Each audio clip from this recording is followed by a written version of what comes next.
Boa tarde, pessoal. Todo mundo está nos escutando? Parece que aquela hora eu estava no mudo. Não sei se está funcionando agora. Boa tarde, pessoal. Tá todo mundo ouvindo a gente? Fala só um Por sinalzinho favor. aí no bate-papo. Opa, que bom. Legal. Ótimo. Sejam bem-vindos a todos à série de webinar Go Global Webinars da Drummond. Esse primeiro webinar nosso desse ano. A gente está com bastante webinars para começar esse ano. Gostaria de introduzir a todos aí vocês ao Rômulo Fani, que é o nosso gestor da área fiscal dos Estados Unidos, e que vai estar aqui com a gente conversando sobre as modificações desse né, de 2017. Vamos recapitular alguns pontos, né, Rômulo, e também falarmos sobre 2018. Tá? Vocês estão todos escutando, por favor, se puder dar mais um oi para que a gente O possa começar. Fábio, a Jordana, o Peter Smith, Steve Scheib. Todos. Legal. Ótimo. Muito bom. Muito Romulo, bom, seja muito bom. bem-vindo. Obrigado, gente. Obrigado, Bruno. É um prazer estar aqui com vocês. Boa tarde a todos. Conversando, tentando desmistificar um pouco das situações das leis americanas, especialmente nesse ano de 2017 para 18, 18 para 19, no que afeta a tributação dentro dos Estados Unidos. Acho que é uma oportunidade importante, em vista que a gente ainda está com o season aberto, né? Antes de 17 de abril, a gente ainda pode returns e seguir em frente com o que a gente puder fazer para andar em dia com o fisco americano. Ótimo. Rômulo, bom, como a gente conversa aqui no nosso webinar, a gente começa com uma apresentação de mais ou menos 40 minutos e depois a gente abre para o pessoal fazer perguntas e respostas. Tá? Legal. Então, a gente vai fazer um bate-papo, tá? Para que a gente possa ser bem mais rápido, simples. E quem precisar desses, né, dos slides, fiquem à vontade. É só colocar aqui no chat que o nosso time vai deixar claro e vai mandar para vocês os slides. Tá? Lembrando que esse webinar não vai ser o foco para 2018. Tá? Mas é uma pincelada em 2018, né? As transações que vão ocorrer em 2018. A gente está introduzindo, nós teremos outros webinars que vão entrar em mais detalhes sobre esse aspecto. Ok, pessoal? Podemos começar? Vamos lá. Alguém, tá todo mundo ok aí embaixo, no chat? Ótimo. Podemos então? Ótimo.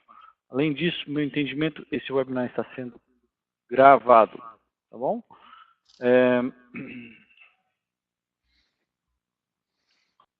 Então vamos falar rapidamente quem que é Drummond. Somos uma empresa de consultoria contábil, fiscal e legal. Trabalhamos nos Estados Unidos e Brasil, escritórios próprios em 6 locais e temos clientes em 7 países fora do Brasil e Estados Unidos. Tá? Como mencionado, temos trabalhos contábeis, serviços jurídicos, consultoria e venture service. Tá bom? Quem precisar, depois a gente pode mandar mais informações sobre a empresa e como assim sendo. Qual que é a agenda de hoje, pessoal? A agenda vai ser focada em cidadão fiscal americano e cidadão não residente. Né? Ele é chamado não residente nos Estados Unidos. Então, puramente tributação, pessoa física nos Estados Unidos. Ficou claro, pessoal? Posso dar sequência? Eu vou precisar que vocês interagem com a gente no chat, até mesmo para que a gente possa ficar sabendo se o sistema está bom, estão escutando bem, se o slide está aparecendo, né, Romo? Não. Ou então qualquer outra dificuldade que a gente esteja tendo, tá bom? Okay? Ótimo. Então, esse aqui vai ser os nossos tópicos. Então, a gente vai começar a falar sobre imposto de renda global e não residente fiscal americano. Tá? Como você já sabe, né, Romo, nós temos dois tipos de taxação, né? Para quem é residente fiscal e para quem não é residente fiscal nos Estados Unidos, correto? Exatamente, exatamente. Importante Por favor, saber. me dá um exemplo da pessoa fiscal, para que a gente possa dar uma É interessante prática. saber diferenciar, né, Bruno? Que quando a gente fala que que o cidadão ele é contribuinte global, ele é contribuinte não global, né? A residente fiscal difere do residente americano. Quando a gente fala que a pessoa é cidadã americana ou residente americano, ele está falando da sua situação civil especificamente, migratória, que não está diretamente ligada, necessariamente ligada à sua situação tributária, à sua situação fiscal. Para esse efeito de considerar-se residente fiscal americano, ele é de uma forma muito mais simples e muito mais abrangente o universo de pessoas que são consideradas dentro da lei americana como pessoas obrigadas a entregar seus impostos de renda aos Estados Unidos da América. Então, é importante saber um pouquinho dessa diferença. Eu sou uma pessoa que mora nos Estados Unidos e tenho um determinado tipo de visto. Eu sou, então, necessariamente um residente americano, eu vivo nos Estados Unidos há muitos anos, mas eu estou sem o meu green card, eu estou sem um visto de trabalho. Eu sou residente americano? Pode ser. Depende muito de como você está colocado no país em termos imigratórios e como você está residindo no país, independentemente disso aí, independente da sua situação. Então, vamos dar um exemplo, Bruno. A pessoa Claro. que é portadora, por exemplo, do visto H-1B, ela migrou para os Estados Unidos, vamos supor que saiu do Brasil, foi para os Estados Unidos a trabalho e está residindo nos Estados Unidos legalmente, com esse visto, tranquilamente. Mas essa pessoa só ficou nos Estados Unidos 3 meses. A esposa não gostou do lugar, o esposo não gostou, preferiu voltar, e a pessoa falou com o seu patrão que prefere voltar e ser útil à empresa trabalhando de volta no Brasil, por exemplo. Essa pessoa, embora tenha estado residindo legalmente nos Estados Unidos, tenha sido um residente legal nos Estados Unidos, ela não se tornou um residente fiscal americano, porque ela passou nos últimos tempos, nos últimos anos, apenas 3 meses dentro do país, apenas 90 dias. Vamos colocar um número inteiro para simplificar. Mas essa mesma pessoa. Aqui, né? Oi? O teste de presença física, correto? Exato. Aí a gente vai falar nisso. Essa mesma pessoa, vamos supor que ela ficou 90 dias há 3 anos atrás, no ano seguinte ela ficou um pouco mais de tempo, 4 meses, e em 2017 ficou o ano todo, por exemplo. Há uma conta para se fazer que determina se a pessoa é residente fiscal americana ou ela é simplesmente residente americana. Se você vai e vem para os Estados Unidos com visto de migratório, você é um residente americano. Você tem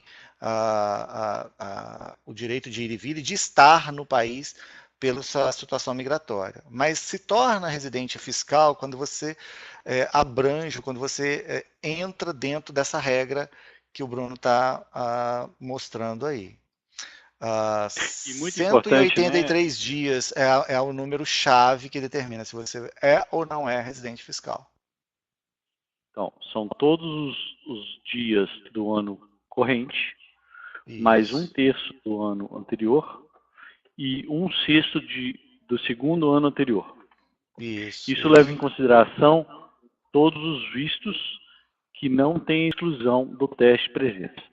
Exatamente. É importante a gente entender que existem vistos que o teste de presença é aplicado e temos outros vistos como o J1, o F1, não são aplicados o teste de presença.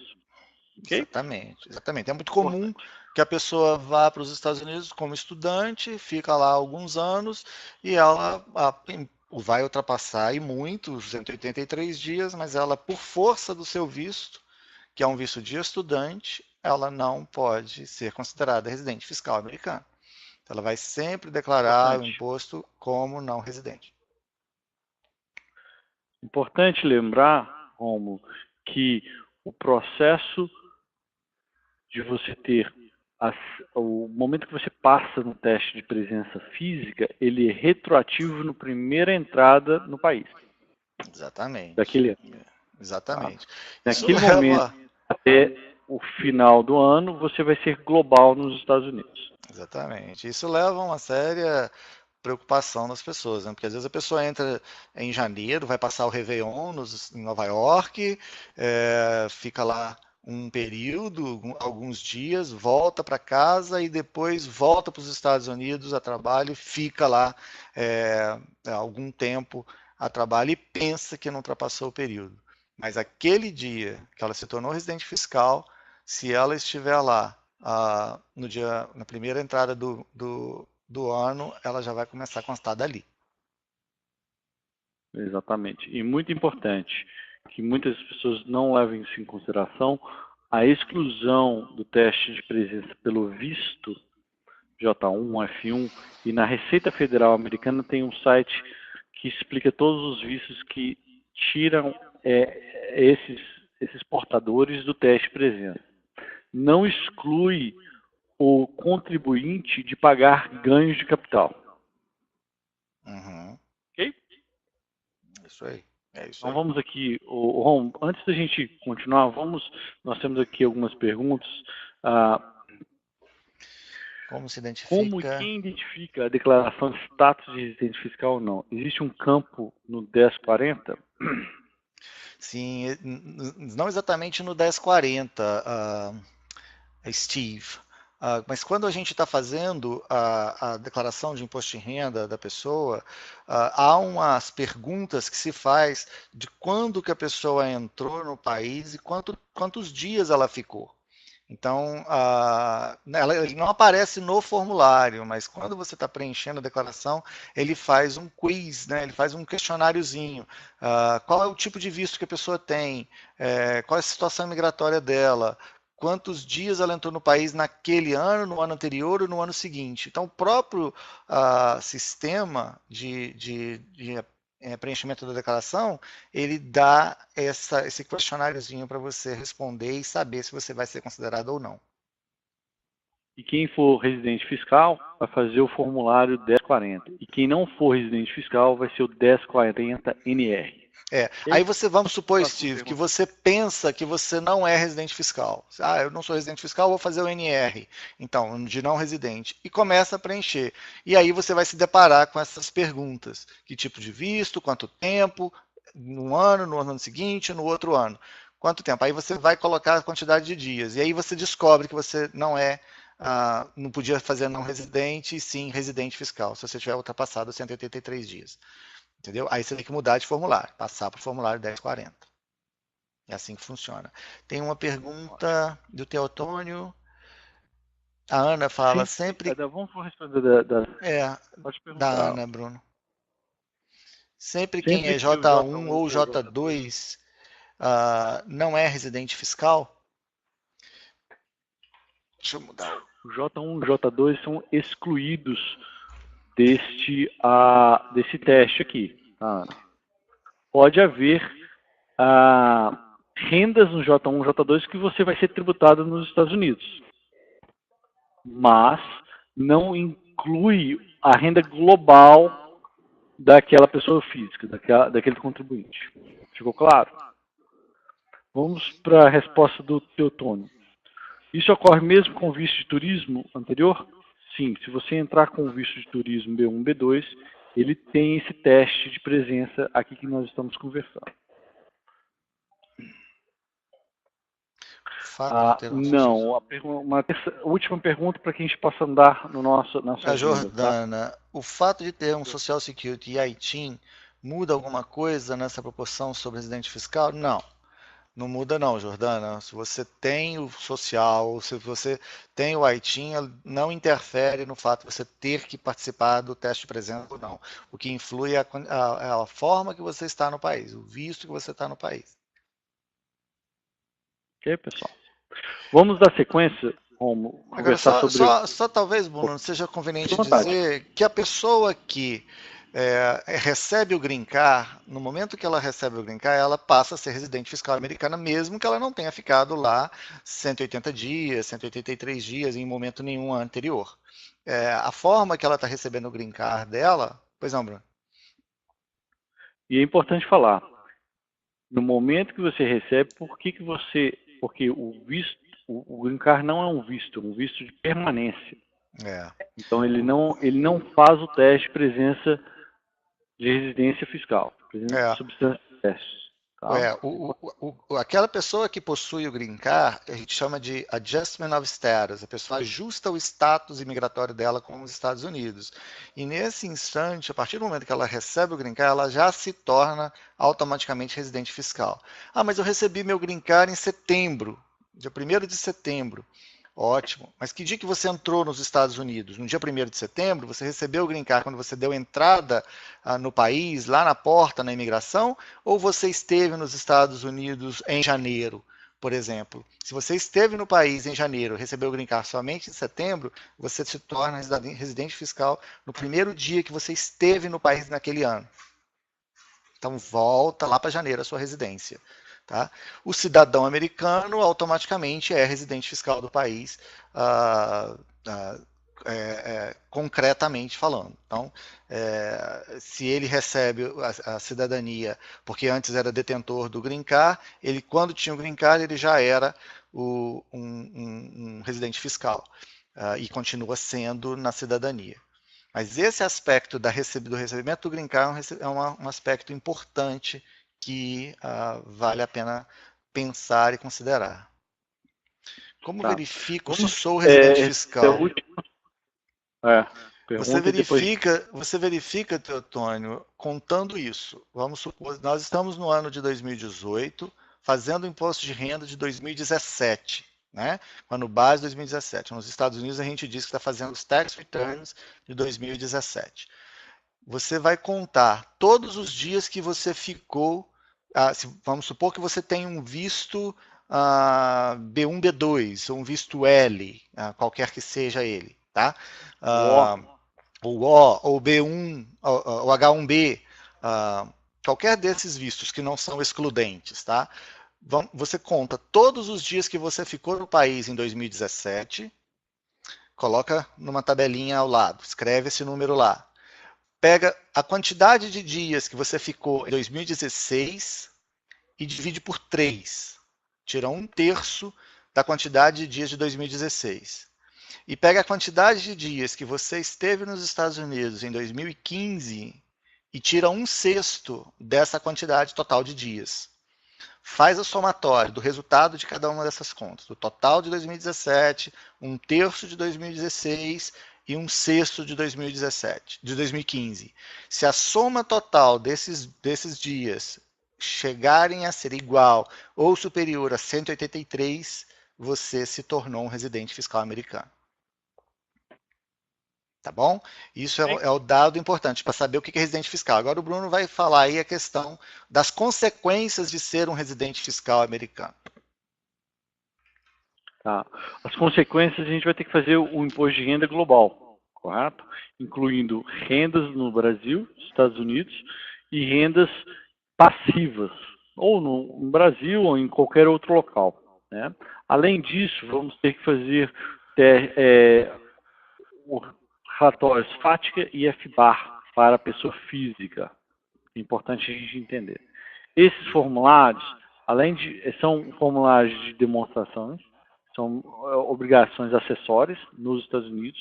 Caso não entregue, eles podem ter um impacto de até $10 mil de penalidade. Tá? Além desses formulários, Fique à vontade, Romo.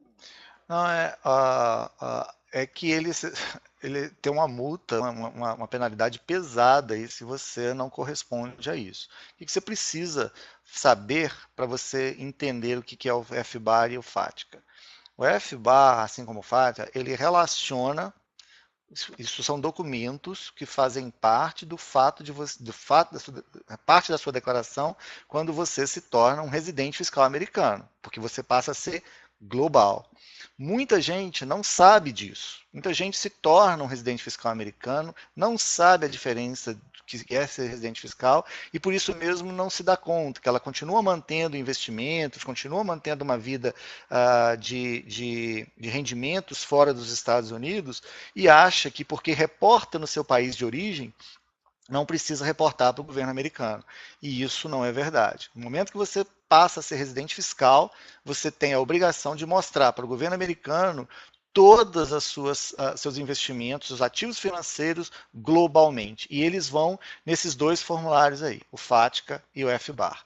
O FBAR ele é um documento que vai ser informado para o governo americano não através diretamente do IRS, mas um departamento do IRS que visa mitigar a lavagem de dinheiro, dinheiro de financiamento para terrorismo e qualquer outro tipo de contravenção ou situação ilícita de movimentação de dinheiro que passe por pessoas que residam nos Estados Unidos da América. Então, os dois formulários eles visam fundamentalmente coibir esse tipo de prática. Tá? Então, o FBAR ele tem um limite, ele tem uma característica, e o FATCA tem um limite um pouco mais extenso. É importante saber disso. Então, você é residente fiscal americano, o Teotônio descobriu que você é residente fiscal, ótimo. Aí você deixou no Brasil, ou tem no Brasil, ou em qualquer outro lugar, uma conta de poupança, por exemplo, que supere na conversão dos seus valores $10 mil. A qualquer tempo do ano, você superou $10 mil nessa conta sua de poupança, por exemplo. Então, você está obrigado a apresentar para o governo americano um FBAR mostrando essa conta de poupança com superior a $10 mil. Mas a poupança no Brasil ela não é tributada, ela é isenta de imposto de renda. O governo americano ele não se importa com a forma que o Brasil tributa ou deixa de tributar os seus cidadãos. Ele tributa por conta própria nos Estados Unidos aqueles que têm responsabilidades fiscais com os Estados Unidos. Então isso é importante considerar. O FATCA ele é um pouco mais extenso, ele tem um pouco mais de valores, os limites são um pouco mais extensos. Eles funcionam da seguinte forma: se você é residente fiscal americano e reside nos Estados Unidos, você tem uma conta fora dos Estados Unidos, uma conta de investimento fora dos Estados Unidos, que tenha valor igual a $50 mil no final do ano, no dia 31 de dezembro do ano fiscal, o valor é a soma das suas contas. Então, você tem várias contas, poupanças, CDBs, rendas fixas diversas, multimercados, fundos de investimento, ações, qualquer tipo de ativo financeiro, somados os valores, eles superem. Se você for single, né? Se você for solteiro, está declarando sozinho, casado, mas está declarando sozinho, separadamente do cônjuge, e tiver havido $50 mil somados no final do ano, em todas as suas contas, $50 mil, você está obrigado a entregar o FATCA para o governo americano. Mas você não teve $50 mil no último dia do ano, você teve apenas $40 mil no último dia do ano. Mas no meio do ano, ou em qualquer outro dia do ano, você teve $75 mil somados nas suas contas. E no final do ano você teve somente 20, retirou, movimentou dinheiro, levou para os Estados Unidos. No final do ano você só teve 20. Você está obrigado a entregar o FATCA. Então, assim, você é single, está declarando sozinho, e em qualquer momento do ano você teve $75 mil. Ou teve $50 mil no final do ano, você está obrigado a entregar o FATCA, sendo single e residindo nos Estados Unidos, tá bom? Sendo residente fiscal americano. Mas você pode ser residente fiscal americano e não residir nos Estados Unidos? Pode. Vamos supor que a pessoa se tornou cidadão americana, ou tenha o visto H1B e ficou muito tempo nos Estados Unidos e no final do ano mudou dos Estados Unidos e voltou para o Brasil, ou foi fazer um assignment, foi trabalhar em algum projeto fora do país. Ainda continua sendo residente americano, porque passou dos 183 dias e tem que declarar o FATCA e o FBAR. O FATCA, se você o tem que fazer tem essa soma, precisa de ser entregue ao governo americano junto com o seu imposto de renda. Mas você não está residindo mais no país, ou não está residindo naquele momento no país. Qual que é o seu limite? O seu limite passa a ser $200 mil, o somatório das suas contas, $200 mil se você for single, a qualquer época do ano, ou 300 ou $400 mil se você for casado, ou estiver declarando em conjunto com alguém não residente dos Estados Unidos. Peço desculpas, deixa eu te interromper, porque nós temos uma pergunta aqui. Qual que é a diferença do FBAR e do FATCA? O FBAR, a gente demonstra que a sua garantia de assinatura. Então, quem assina as contas financeiras vão no FBAR. Ok? E a FATCA, você reporta os ativos financeiros. Ficou claro? Então, por exemplo, eu posso ser um gestor de uma empresa no Brasil, uma limitada. Então, eu assino, sou cidadão fiscal americano. Eu assino pela empresa limitada, mas eu não sou dono, eu não sou sócio. Eu vou ter que demonstrar o FBAR. Se eu tenho FATCA, se eu for ter um investimento num banco de varejo e quem tenha $100 mil, eu vou ter que demonstrar o FATCA. Tá? Mas para o FBAR eu vou mostrar duas contas, por FATCA somente uma. Ficou claro, pessoal? Também tem um aspecto, Bruno, da nomenclatura mesmo, né? Para se entender, saber diferenciar isso, Steve, o FBAR é um nome, uma abreviatura dada já no passado, que hoje ela tá sendo usada ainda mais pelo costume, porque o nome atual chama-se FinCEN, FinCEN 114. O FBAR ele vem de Foreign Bank Account Report. Então você faz o report das contas de banco estrangeiros, que superem a soma de $10 mil, né? O valor, e isso é o valor importante, total. porque o FBAR ele está demonstrando isso para obrigações acessórias nos Estados Unidos. Então, o que você fizer na sua jurisdição não tem nada a ver com o que você está reportando para os Estados Unidos. Ok? Exatamente. O FBAR, você pode ser representante legal de uma empresa e não ter o poder de assinar por uma conta bancária. Mas caso tenha, tem que entrar no FBAR. Ok? Vamos passar para o próximo passo? Senão a gente vai ficar um pouquinho atrasado. Bom, temos uma outra questão muito importante que tem que se levar em consideração, que são os americanos, os cidadãos, pessoas fiscais americanas, né, que têm hoje cotas limitadas ou ações de uma SA no Brasil.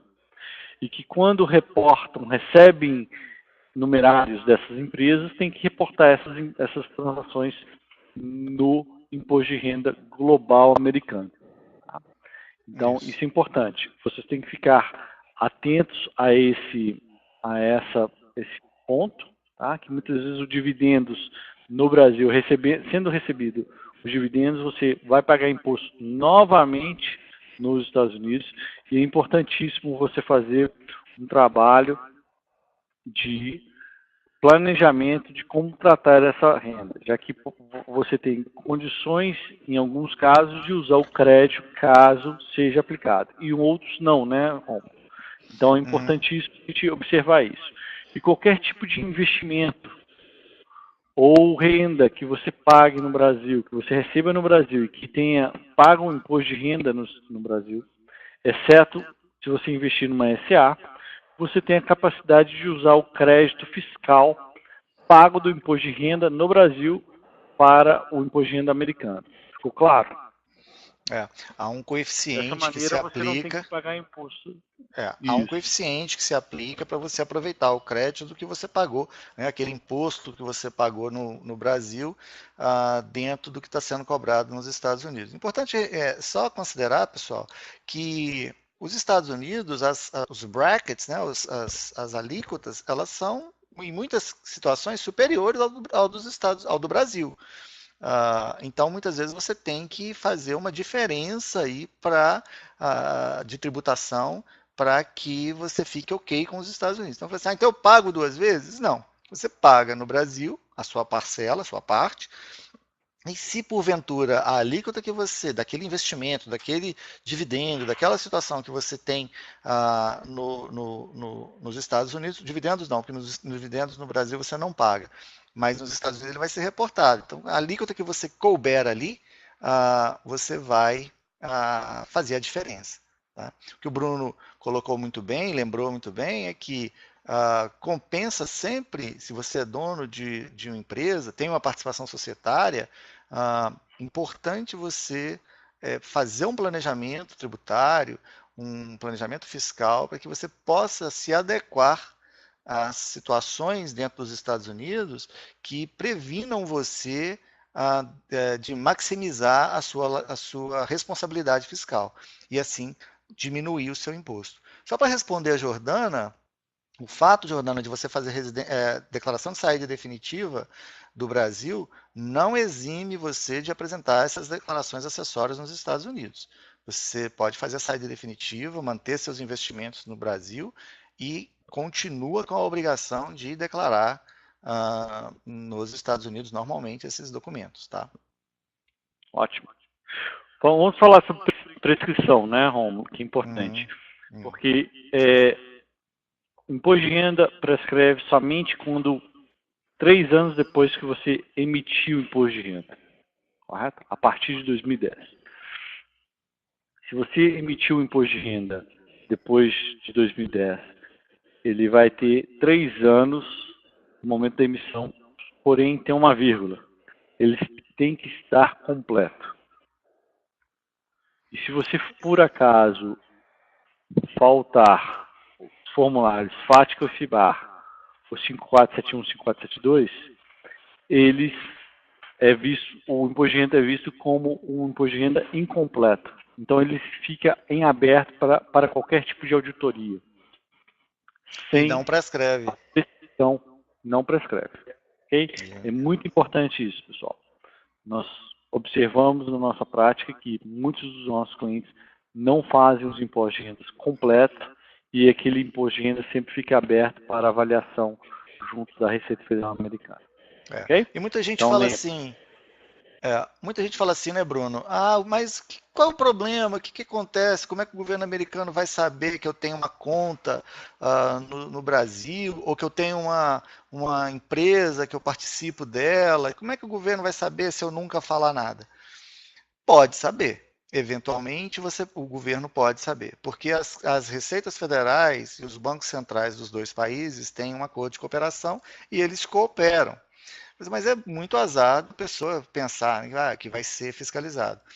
Não sei se é azar, mas pode acontecer. E se pode acontecer, é melhor que você esteja muito bem coberto, porque as penalidades que vêm disso aí, como acho que o Bruno vai falar disso agora, né, Bruno? Elas são pesadas. Elas estão aqui, né? São $10 mil por formulário, né? Ou então 1% do valor maior. Eu só queria voltar aqui, importante a gente mencionar também, Romo, que não só as penalidades são pesadas, mas também pode ser visto como um crime fiscal. E aí você pode ser exposto aí até mesmo penas maiores e até mesmo prisão. Tá? Olha, outra coisa que é muito importante, desculpa, vamos só terminar aqui, só pode falar, passar para 2017, senão a gente vai passar do tempo. Exatamente. 2017, quais são as transações que vão ser novas? Então, para pessoas jurídicas, pessoas físicas, que são globais, tá? 5471. você sempre tem que fazer o 5471, que reporta as empresas que você tem ownership, né? O ownership é você tem cotas de empresas no exterior. Por exemplo, eu tenho um restaurante em São Paulo, eu moro em Boston, tenho um restaurante em São Paulo e eu tenho 50% do business. Ele vai aonde? 5472. 5471. Ok? Ficou claro? 5471, desculpa. Aí, você tem que também demonstrar as transações entre você e aquele restaurante. Então, por ventura, aquele ano, eu mandei dinheiro para o restaurante. $50 mil para fazer um empréstimo. Então, eu tenho que reportar no 5472 as transações entre a pessoa física e o restaurante. Tá? Ficou claro, pessoal? Sim, ela já existia, Steve, e ele sempre existiu. Hoje ele está existindo também para pessoas fiscais não residentes. Sempre existiu para pessoas fiscais residentes. Ficou claro? Pergunta do Steve foi. E já existia antes. Uhum. Ele mudou esse voltando, 5472. Só para deixar claro, Bruno, que o 5472, Steve, e o pessoal, ele teve uma alteração na legislação neste ano, que faz exatamente o que o Bruno falou. O residente não residente fiscal americano também tem a obrigação do 5472. E aonde por causa que isso dessas acontece? transações, por causa desse momento que você faz transações de um lado para o outro. Então, se o não residente fiscal americano mandou dinheiro ou recebeu dinheiro de uma participação societária dele fora dos Estados Unidos, ele vai ter que reportar. Ligado aos Estados Unidos, conectado com os Estados Unidos, ele vai ter que reportar isso para o governo americano. E muito importante, que ele tenha isso documentado. Vamos fazer isso aqui parte para não residente, tá? Então, nós temos aqui... Posso pegar você, Steve, como exemplo? Steve está no Brasil. O Steve, ele é dono de uma LLC. Ele não é cidadão fiscal americano, tá? Aqui nos Estados Unidos. Pessoal, tá bem o desenho? E a LLC é dona de uma casa.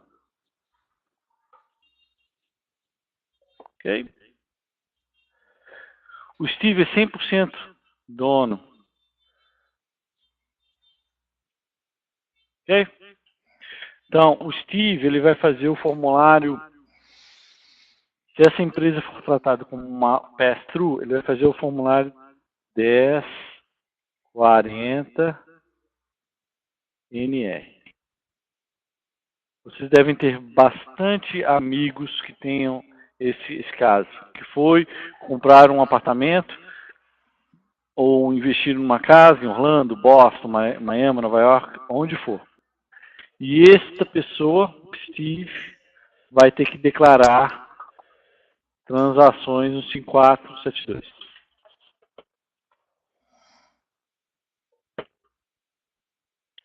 E a não apresentação desse formulário tem uma penalidade de $10 mil. Então, você saindo daqui, qualquer amigo que vocês conhecerem que seja 100% dono de uma LLC, ou então uma pessoa jurídica, pode ser uma PJ, né? Todo mundo está falando em BVI, né? Você pode colocar uma BVI aqui.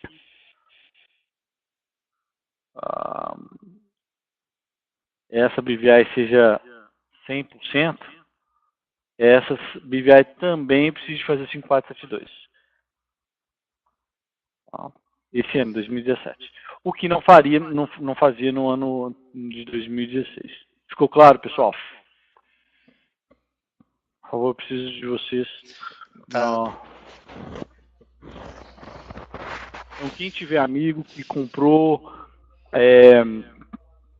comprou apartamento nos Estados Unidos, é dono, somente dono, sugiro mencionar isso, que esse formulário, ele é uma penalidade. No momento que você mandou o formulário da S40NR, não tiver esse formulário, uma penalidade vai vir em seu nome e no valor de $10 mil. Okay? Vamos lá voltar para a nossa apresentação. Então, esses são os 2 pontos para 2017, tá? Vamos ter que correr, viu, Romulo, que a gente já passou do tempo. Espero que o pessoal esteja gostando, tá? Vamos falar sobre 2018, transações de 2018. As 10 mudanças, né, que a gente vai ter em 2018 vão ser...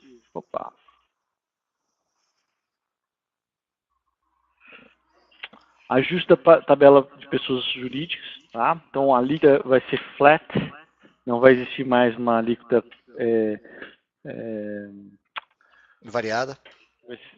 variada, né? Que ela começa de 15%, então agora vai ser 21%. Tá? Flat. Não vai existir o EMT, tá? Para as corporações. E vamos ter a repatriação de dividendos em 100%. Tá? Vai ser dedutível. Para corporações, não para pessoas físicas. Ok? Isso é importante. A tributação. Então, se você tiver uma limitada no estrangeiro, por exemplo, em 2018, e você não pagou dividendos, tá? Se lembra daquele restaurante que eu tinha em São Paulo? Que, na verdade, o Romulo, até gerenciei ele, né, Romulo? Aí em São Paulo. O Romulo está em São Paulo, eu estou em Boston, pessoal. O restaurante que o Romulo gerencia em São Paulo, se eu não distribuir os dividendos no final do ano de 2018, os valores que ficarem em valores em caixa vai ser tributado nos Estados Unidos em 15,5%. E os valores que são ativos não líquidos vão ser 8%. Então tem que observar isso bastante, pessoal, para que vocês não entrem em pagar imposto sem mesmo você não ter caixa. E também o fato de você ser tributado, não recapitular o dinheiro, os seus dividendos, os lucros acumulados. Ficou claro? Isso aqui é um caso importante vocês verificarem quem é dono de pessoas fiscais americanas que são donas de empresas nos Estados Unidos. Por favor, entre em contato com o nosso time para que vocês possam fazer as modificações necessárias e adequadas para 2018. Ok? Seção 179 aumentou o limite para $1 milhão. Importante essa seção, é onde você consegue acelerar a depreciação de ativos e o que faz com que você consiga exaurir o ativo até $1 milhão por ano. Muito importante isso para você facilitar os seus ganhos no futuro. Tá? Imposto sobre a sucessão, que é o nosso ITCMD, ele saiu para pessoas fiscais americanas de 5 para 10 milhões. Okay? E ele é um temporário, tá? De 2018 a 2025. A dedutibilidade para imposto pessoas físicas, né? Não vamos ter mais ilimitado as despesas com impostos locais e estaduais. Agora tem um limite de $10 mil por ano. E como eu mencionei para pessoa física, a operação dos investimentos no exterior, você vai ser taxado. Tá? Caso você receba os dividendos, você não vai ter a habilidade de usar o crédito, como mencionado na primeira página. Então é importante você entrar em contato para verificar se a gente tem a habilidade ou não de uso dos créditos no futuro. Tá bom? Certo. E o último, aqui a gente está deixando aqui as alíquotas das pessoas físicas que mudaram, saíram de 37 a 39,6 para 37. E também os valores, né? Então vai existir uma diferença enorme aí no income das pessoas em termos de habilidade de de investir e alimentar a economia. Bom, Rômulo, vamos abrir para perguntas e respostas? Eu já estou vendo aqui, o Fábio fez uma pergunta sobre ele como proprietário de uma C Corp, precisa preencher o 1040 NR. Só estou preenchendo o 1120 pela empresa. A C Corp, ela é diferente de uma partnership, como o Bruno citou o exemplo lá, tá, Fábio? Você faz o 1120 mesmo. Porém, você pode estar obrigado a fazer o 5472 se você, sendo um cidadão brasileiro que tenha feito transações financeiras com a sua C Corp, você precisa. A C Corp, naturalmente, se ela tiver uma participação, você sendo estrangeiro, uma participação de 25% ou mais nela, automaticamente você precisa juntar à declaração de imposto de renda da C Corp o formulário 5472. Tá? Mas 1040NR não. Você tem obrigação de fazer o 5472, mas não o 1040NR. A gente está assumindo que o Fábio é uma pessoa fiscal estrangeira. Isso, está assumindo nesse caso, exatamente. Ele é bem confuso, sim. Você tem que ficar atento mesmo com ele. Tanto ele quanto o 5471 são bastante confusos, sim. É verdade. Exatamente. Pessoal, deixei aqui que em caso vocês queiram, nós criamos um guia. Parabéns aí ao nosso time de comunicação que criou esse guia maravilhoso. Pode ser feito o download dele no goglobal.drummondadvice.com.br e fique à vontade para fazer o download. Também fiquem à vontade também de começar a fazer as perguntas aqui no chat, já que a gente abriu já o nosso bate-papo. Isso aí. Alguém tem perguntas? Bruno, não ter pergunta é uma coisa muito boa. Mas vamos lá, Vanessa. Parece. Meu entendimento do IGA é que minha custodiante brasileira só informará automaticamente os valores acima de 10 mil dólares de saldo a partir do momento que nós estivermos cadastrados como residente fiscal na corretora. Eu não sei se eu entendi bem a sua pergunta com relação a residente fiscal cadastrados como residente fiscal na corretora. Você está falando de corretora americana ou de corretora brasileira, Vanessa? No Brasil. Bom, nós estamos falando de coisas, acho que nós estamos falando de coisas diferentes, Vanessa. Quando a gente fala de residente fiscal americano, é com relação àquela questão dos 183 dias, dependendo do seu status imigratório, tá? Que você se torna ou não. Se você é uma residente fiscal americana, não importa qual a sua situação no Brasil. Você tendo esse somatório de 10 mil dólares no mínimo no final do ano ou em qualquer tempo, durante o ano fiscal, você está obrigado a apresentar o formulário FBAR, tá bom? E os outros formulários de acordo com seus limites cada um. No Brasil, a situação é diferente. No Brasil, por exemplo, se conta 183 dias, mas não em 3 anos como os Estados Unidos faz 183 dias durante o ano calendário, 12 meses durante o ano calendário. Então é um pouquinho diferente. Teotônio, tenho participação em uma LLC, não sou residente fiscal americano. Tenho participação em uma limitada no Brasil. Tenho que declarar algum formulário nos Estados Unidos? Possivelmente. Se você tem uma participação numa LLC, né, uma partnership, né, uma parceria americana, a sua empresa, a sua parceria, ao entregar o imposto de renda, ela vai gerar um documento chamado K1 que vai passar para você a sua participação, o resultado da sua participação dentro da empresa. E aí, com esse documento, você tem que apresentar para o governo americano a sua declaração de imposto de renda. Então, é possível sim que você tem que fazer. Se você é dono de uma LLC, de uma limitada, Se você for dono da limitada e a limitada for dona da LLC, a limitada vai ter que apresentar o formulário 1120-F para o governo americano, sim, porque ela vai receber um documento próprio para isso, tá bom? Isso é uma pergunta boa, importante, que deve ser considerada.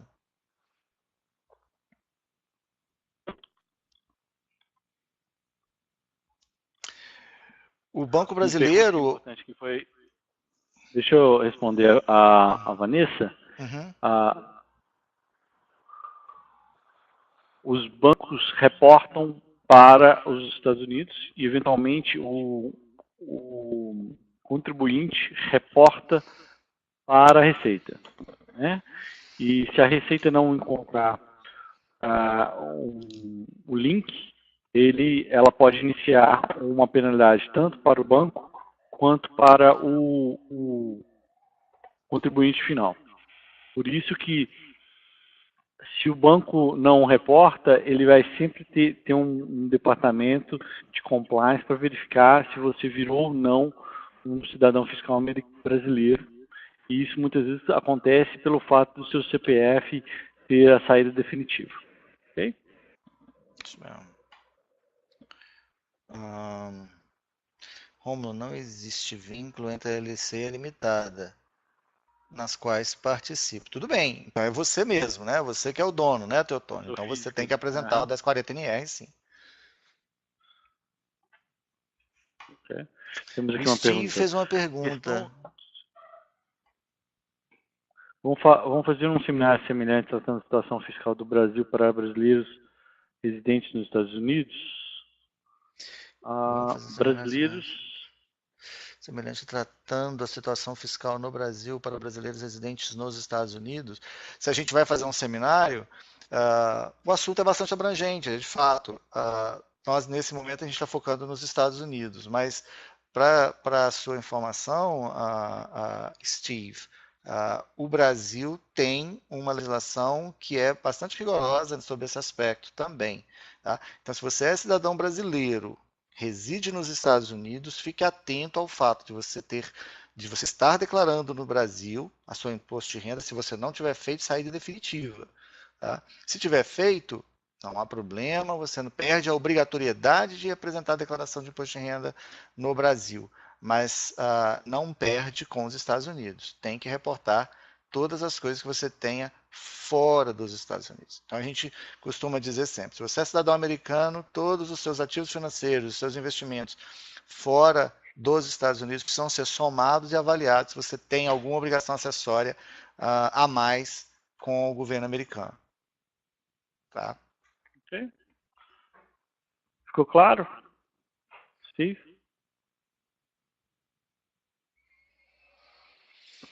Isso aí. Ok, mais alguma dúvida? Como? Agradeço novamente a sua presença. Companheirismo de estarmos aqui fazendo o primeiro webinar. Espero que todos tenham, né? Se tiver continuar alguma dúvida, por favor, entre em contato com o nosso time.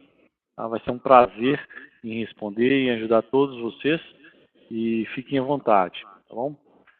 E espero que vocês tenham gostado, tá, pessoal? No momento que vocês terminarem ou fecharem o browser, vão ter uma opção de dar o feedback, por favor. Dê o seu feedback lá, é muito importante para a gente melhorar e até mesmo colocar outros tópicos para serem tratados aqui, tá bom? Novamente, muito obrigado, um ótimo dia, um ótimo final de semana para todos, tá bom? Um abraço, pessoal. Obrigado, Ron. Obrigado a Valeu, todos. Bruno. Obrigado, gente. Tchau.